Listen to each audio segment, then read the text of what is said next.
All right, here we go. Welcome to lesson 11.6, Geometry Notes, Surface Area and Volume of Cones and Spheres.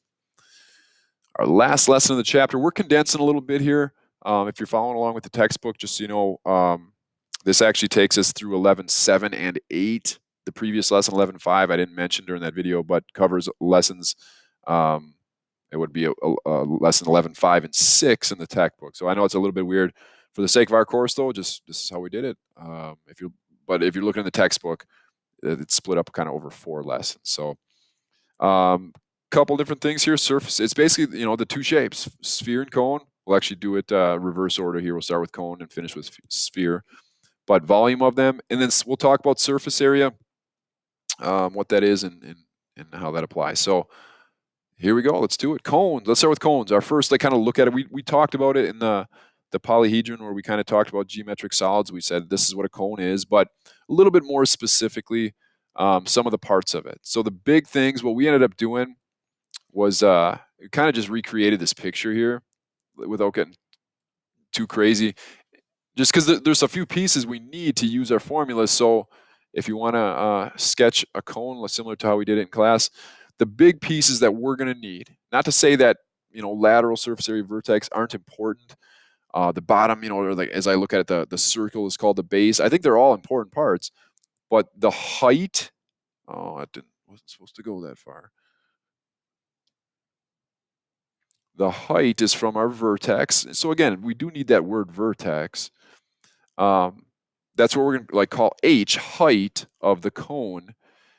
Our radius is going to be just like any circle has a radius. And then the one kind of new piece is this from the vertex down to the base, like along the lateral surface, is what we're going to call L, which stands for slant height. Because the formulas we're about to look at involve R, H, and L, and we got to be able to distinguish between when do I use height, when do I use slant height. Radius appears in both formulas. So that was kind of the big just vocab piece of when we're talking about cones, height versus slant height. All right.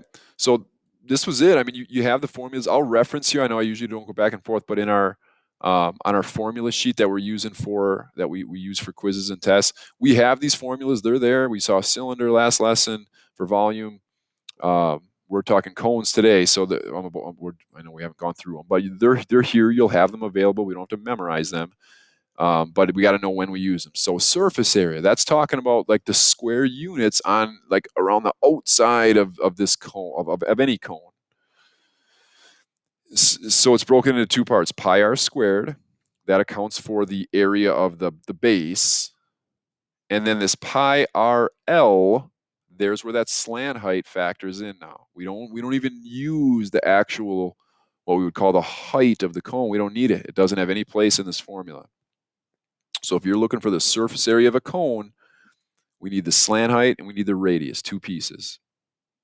Okay. The volume formula, I know we just kind of looked at it briefly on the formula sheet, but still here. It's actually exactly the same as our pyramid, because what's the difference between a cone and a pyramid? Again, it's kind of like a cylinder. The base is just always a circle, whereas a pyramid could be any type of base. Our base is always pi r squared. So the point is there's still a 1/3 in there no matter what. And then now on this one, the difference is we do need the height. So that can be a little confusing, but obviously use the formulas. We distinguish between L versus H.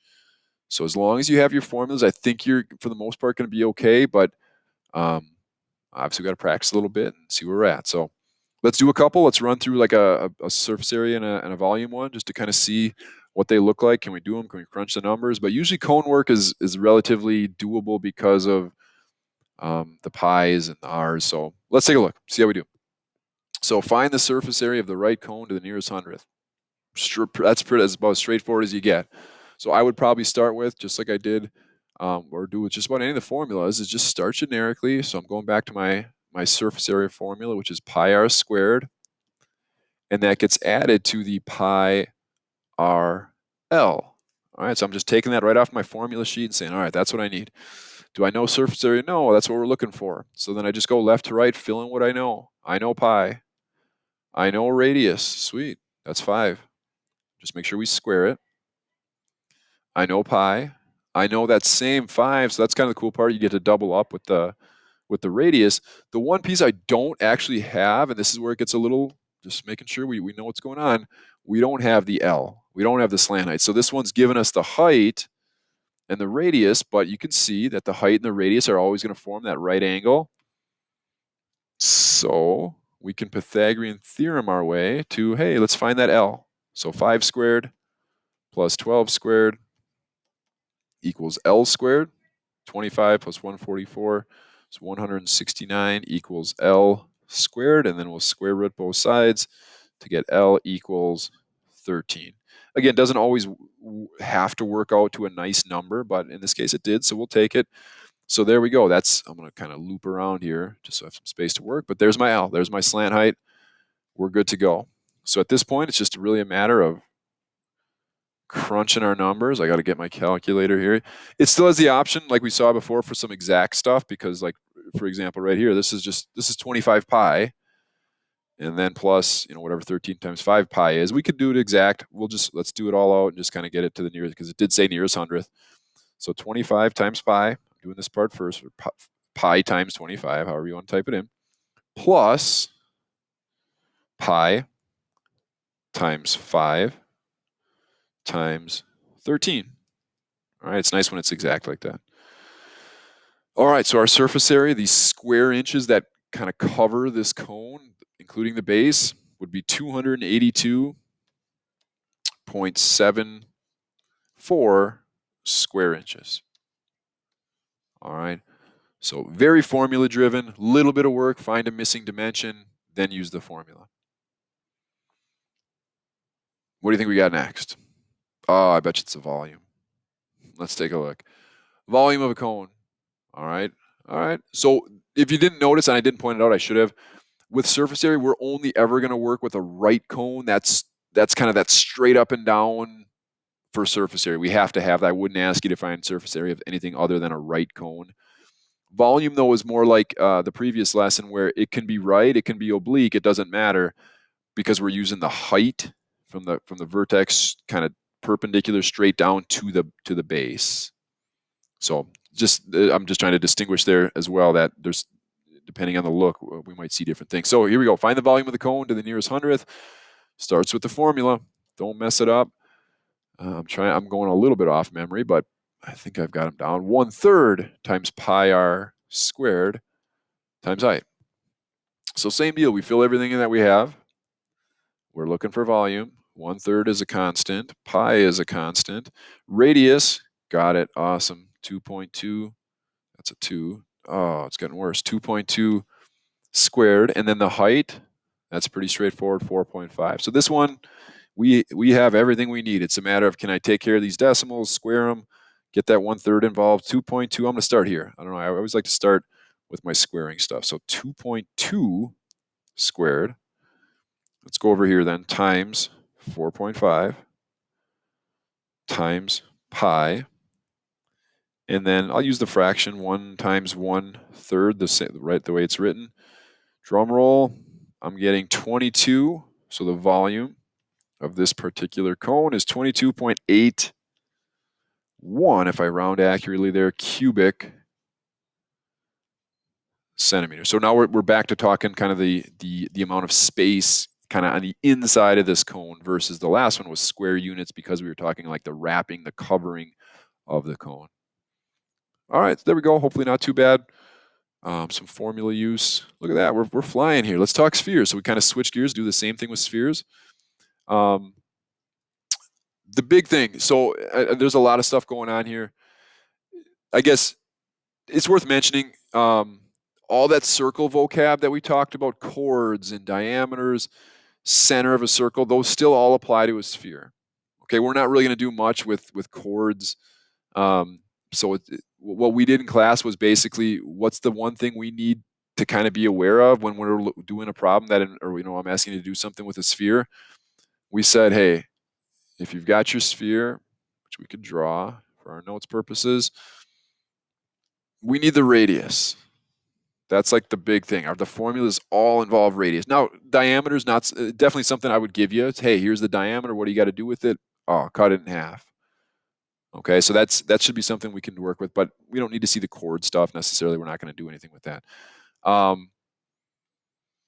The one thing that I'll mention here, I know it's I got the same thing going on here. We can just do it on our picture like this. This, what I kind of drew that looks like an equator on a globe that's cutting this sphere in half. That's what we call, kind of got a weird name, a great circle. And without writing a big definition, basically a great circle is a circle, the kind of a slice, almost like a cross section of a sphere that shares the center, that basically passes through the center of the sphere. So basically we could think of it as the center of the sphere and the center of this circle is exactly the same. That also means the radius of this circle, of this great circle, is also the radius of the sphere. So we'll see some stuff. I think one of the examples I have set up that this great sphere, like any circle, has has a circumference of 2 pi r. So we kind of connect a few, some circle concepts with sphere concepts. They all involve r. The radius is what we need to find circumference, what we need to find volume of the sphere, what we need to find surface area of the sphere. So circles and spheres go hand in hand. They all kind of trace back to what's the radius. All right. Okay, sweet, awesome. So surface area, here's the same deal. So two formulas, you'll have them on your formula sheet. We don't need to recall it up. But surface area, 4 times pi r squared. So if that sounds familiar, the pi r squared is just the area of a circle, which I think is kind of cool. Like a sphere takes exactly 4 circles worth of area to cover it up. 4 circles with that same radius, and you could kind of cover up. You'd have to like cut it, and it's not going to fit exactly on there, but 4 circles worth of area would cover up a sphere perfectly. That's kind of cool. So 4 pi r squared. All right, volume then, it's really, really close. Look at that. I mean, the only thing you need is the radius. That's why I kind of made a big deal about we need the radius. It's still in terms of r, and it looks really close, right? 4. This one's 4/3 pi r now to the 3rd power. So that's how we get that third dimension, that volume, that depth, where we'll have cubic units. All right. Well, let's do it. I think I got one set up where it's do both. Find surface area, find volume. We don't need probably 2 separate problems because they both involve just radius. So this one kind of illustrates what I had talked about, that this circle, this great circle that it's showing here, that we're kind of like our equator, has a circumference of 12 pi. So it's a way that I could kind of, there's a little wrinkle there where I don't just say, here's the radius. You got to work a little bit. Okay, well, if this circle right here, this just 2-dimensional circle has a circumference of 12 pi, can't I just use the circumference formula, which is 2 pi r, to figure out, like, hey, the circumference is 12 pi, and that's equal to 2 pi r. We could figure out the radius. So I'm making you basically figure out what the radius is so we can use it in the sphere formulas, okay?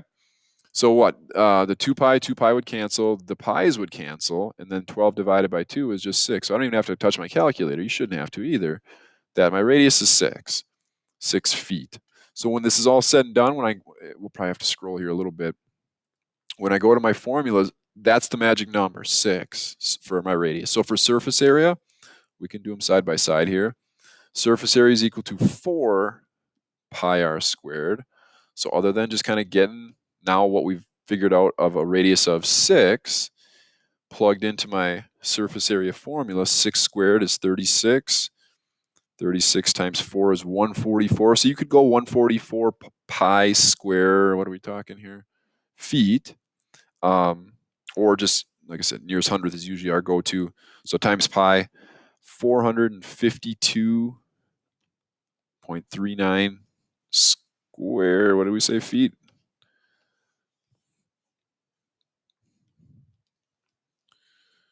There we go. So it's kind of like our cylinders, kind of like our cones, that usually they're pretty easy to work with because they really just involve one number. So if I go volume now of the same sphere, we're talking a different formula, 4/3 pi r, let's just write it, r cubed. So I got to make sure, as that 6, which we're still using that exact same radius, as that 6 gets plugged in my formula, I'm going to end up cubing that number. So here we go. 6 to the, I'm going to start there, 6 to the 3rd power, 216, times pi, times pi. Okay. And you can do it, again, you can use the fraction function. You can go times 4 divided by 3. That's the same thing. Let's just do it using the fraction function. Times 4, ABC 3, 4 times 4/3. I'm getting a volume of 904.78 cubic feet this time. There we go. All right, so hopefully not too bad. The last 2 examples, I've got, this one's got like a part A and part B. It's like we've seen in the other lessons. Use the formulas to maybe find a different, like find a radius, find a slant height, find a height. So let's take a look, and then there's a kind of a composite one we'll look at. So we're note-wise, we're done. It's just a matter of just making sure we're good with some of the examples, okay? All right, here we go. Oh no, I thought I clicked on it. 11.6, example 4. Find the radius of a sphere that has a volume of 500 cubic meters. So what we just talked about, find the radius. Now this one presents an issue, and we'll see what we do with it. Say, okay, like let's go to our formula. Volume equals, I'm using the right formula. It's a volume 1, 4/3 pi r cubed. Okay, fill in everything we know. There's 500 volume. Great. 4/3 is a constant. Pi is a constant. And then the only thing we don't know is r. Now the issue here, which I think, once I divide, right, I gotta get rid of this stuff first. So we would divide. I'm going to kind of write it smaller here. But if I divide, and it gets a little clunky, but if you're using a calculator, it should be able to handle that. 500 divided by 4/3 pi. Just watch your, maybe use parentheses there. Let's put a number up there. If I go 500, I'm moving everything away from the r cubed. So I divided by 4/3, which is exactly the same thing as multiplying by 3/4. So when I do that part, it actually works out to exactly 375. But then I also have to divide by pi. So long story short, if you're sitting here, you should be looking at a number on your calculator, if you did this right, that 119.366 ... is equal to r cubed. So how do I undo that cubed? I can't just square root it. A square root undoes a square. This isn't a square. I need to what's called cube root both sides of the equation here. So you're looking for on your calculator a button that allows us to not always do square root, but do any root we want, a 3rd root, a 4th root, a 5th root. On a lot of them, it's located really close to the square root function. You could also have a button that, I know a lot of them use stuff like X and Y. So you got to kind of play around with how it goes on your calculator. And I'll obviously put the answer up here. On my particular calculator that I know is a common one that a lot of people use, I actually have to push 3 first, the button 3. Then I have to push that cube root button. Okay, so 3, and then I push, it's a second function, so second cube root. And for me, I'm going to use that second answer where I stick that 119 in there, second answer. All said and done, big buildup. You should be getting, I know it's getting kind of tight on space here, your radius is 4.92 just meters, because we're talking just a unit of length there. So 4.92. So play around with your calculators a little bit. That one for sure, like you can't just divide by 3 or anything like that. You need to be able to cube root in order to solve that. So that's a little tougher one. It's more of just a key sequence type of thing that we got to figure out. All right. Okay, same deal, just this time with cones. We're looking for the slant height. So we can do that. We got a little more space here to work with. So let's see. Cone, what's my surface area for a cone formula? Let's get it down here. We've got pi r squared plus pi rl. So same deal, start generic, fill in everything we know. Let's see, left to right. Surface area, do I know it? I absolutely do. 436.18 equals pi, know it. R, radius, sure, 7.8 squared, know it, plus pi, again, another constant, times 7.8. The one missing piece, just like any one of these, is going to be that L. Now the pi's and the squareds and the 7.8, this one, I mean, this one's not a slam dunk automatic win here. The most common mistake is order of operations on something like this. What do I have to get rid of first?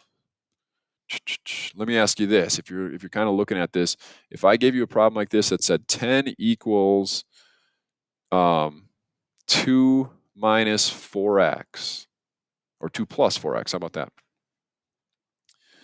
How many people say, oh yeah, let's turn this into 2 plus 4x, that's 6x? Oh boy, if you're saying that, we're in big trouble. How many people are saying, well, let's divide by 4? I mean, you could, as long as you divide everything by 4. Hopefully your first thought is let's just subtract a 2 from both sides. Get rid of the 2, bring it over here, that's 8. 10 minus 2 is 8. We're in that exact same boat here. I know this isn't like 10 and this isn't 2, but this is just numbers. Pi times 7.8 squared is some nasty decimal number, but it's a number nonetheless. Just like this 2, we would subtract that first, and then what? You would divide by 4, right? So we're going to subtract this from both sides and then divide by 7.8 pi.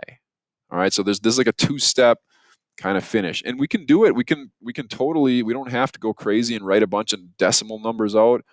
As long as I kind of understand how this goes on my calculator,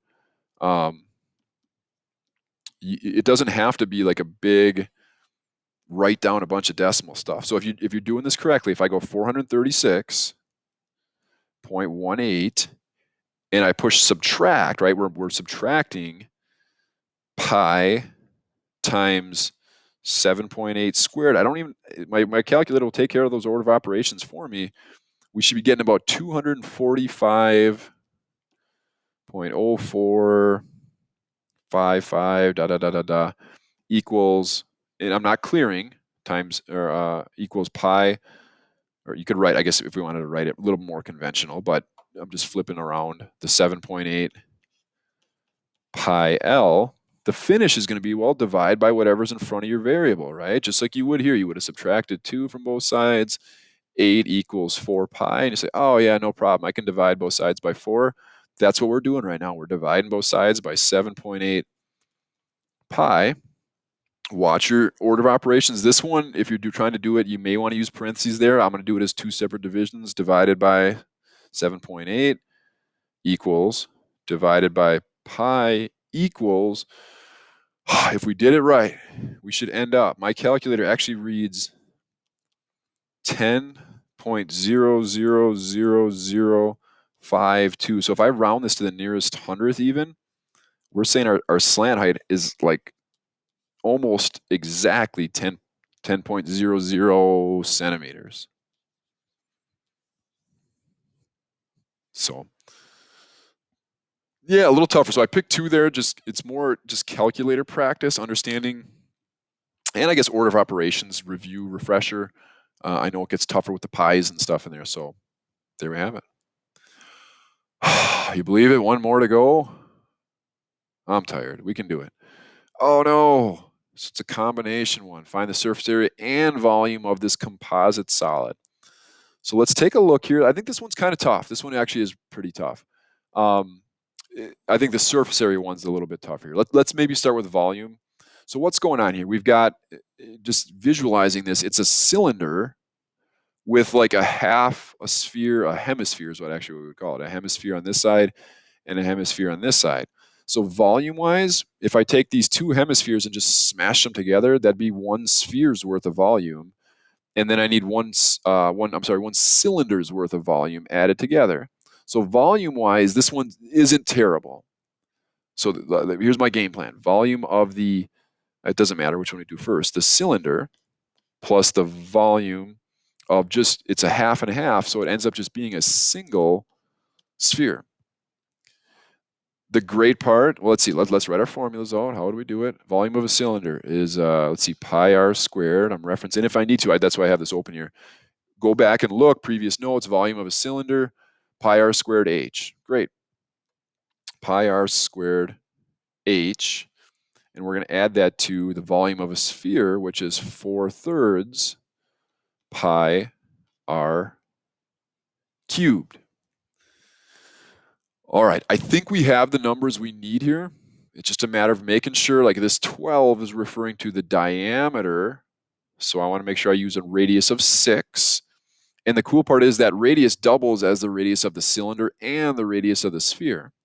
So as I start filling stuff in here, pi times 6 squared, we'll hold off on that height for a second, plus 4/3 pi 6 cubed. Like, that's awesome. That's that's two of the three things filled, or I'm sorry, one of the two things. And the height, remember, of a cylinder is the distance between the bases. That actually is that 10. So that's really awesome. Like, that's what we got. So volume of this composite figure just kind of comes down to, can I take care of this? Let's go. Pi. Let's go left to right. We should be fine. Pi. I'm just trying to make sure I talk and get it all on my calculator times. I'm just going to do 6 squared, which is 36, times 10. That's the volume of the cylinder, 36, so 360 pi. Plus, let's use the 4/3 function, times pi times, I'm just going to go 6 to the third power. I think it's 216, but I don't want to mess it up. Drum roll. Holy cow. 2,035.75. Let's go cubic inches. There's our volume. Okay, so volume wasn't bad. We weren't missing any information. It was kind of just a matter of seeing these two hemispheres as a single sphere and saying, hey, we don't got to mess with that. Just use our sphere formula, and it'll kind of account for both of them together. Okay. A surface area. Surface area is kind of tricky here. Partly because we didn't talk about surface area of a cylinder. Now, the curriculum that we're using is basically counting on you to have seen surface area elsewhere. Now, I'm being a little bit more flexible than that and saying, all right, whether you've seen it or not, here's the formula for it. So the surface area of a cylinder, okay, is right here. Let's use this customizable one. But I gotta be careful here, especially on a composite one. It's broken just like our cone one. It gives us our base area and our lateral area. So for a cylinder, how many bases do you have? You've got, a circle and a circle. That's why it's 2 pi r squared. Now, if I go to my picture that we were just looking at, would we be able to see either one of these? Like, if this is a soup can, would we be able to see the top of it or the bottom of it? And the answer is no, right? Because the sphere is kind of covering it up. You've got this sphere that's covering up kind of the top and bottom, or the left and right of the cylinder. So when it comes to the surface area formula, I'm not going to use this part of it. I'm going to take that out. I only need what we're calling the lateral surface area of a cylinder. So that's tough. This isn't like a huge focus of the lesson, obviously, because the lesson is surface area of cones and spheres, which I would guess we're pretty comfortable with. But it's here. We might as well talk about it. This is what I want to use for the lateral surface area of that cylinder, 2 pi RH. Okay, so if I might have to erase, but so the surface area, let's kind of set up a section here. The lateral surface area of the cylinder is, we just want to be lateral though. So the pi, what do we say? I forgot already. 2 pi RH. And where is that coming from? 2 pi r, that's the circumference, times the height. It's kind of a modified length times width formula. So 2 pi RH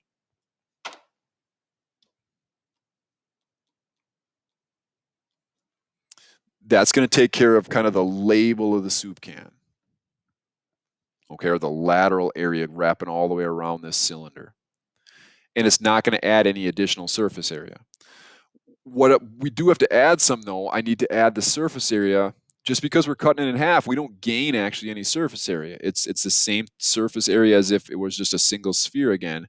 So it's kind of nice, at least in that regard, that I don't have to mess with the sphere formula for surface area. It's just going to be that 4 pi r squared formula. So that's tough. That's probably a level up, especially because we're using a formula that we didn't specifically talk about in this class, but the book kind of supposes that you've seen it in a previous course. So I don't give you a ton of those like that, if any. I don't know if there's one on the homework, but we're halfway through. We might as well just finish it here, okay? So here we go. I think it works out a little bit nice too because we have everything. 2, got it. Pi, got it. What's the radius of the cylinder we said? 6. What's the height of the cylinder? 10. So if we can kind of break the formula apart and get it where we're supposed to get it, the nice, at least, reward is that it finishes like knowing everything. Radius and height, just like before. That's all we need to know. So the surface area of this composite figure. Ooh, let's get the calculator. Let's see. 2, we'll just go left to right like before. Calculator can handle it. 2 times pi times 6 times 10 plus 4 times pi times 36. Drum roll. 829.38. What are we talking? Square inches. All right, we made it. So hopefully, other than maybe this one here, hopefully a very, very solid lesson for you as far as comprehension-wise. Not super deep. 2 formulas for sphere, volume and surface area. 2 formulas for cones, surface area and volume. We looked at composite and maybe just solving for missing dimensions. But other than that, I think a very doable lesson. So that's it. 11.6 covered. Good in the books. Awesome. That's all I got for you. I will see you in future lessons.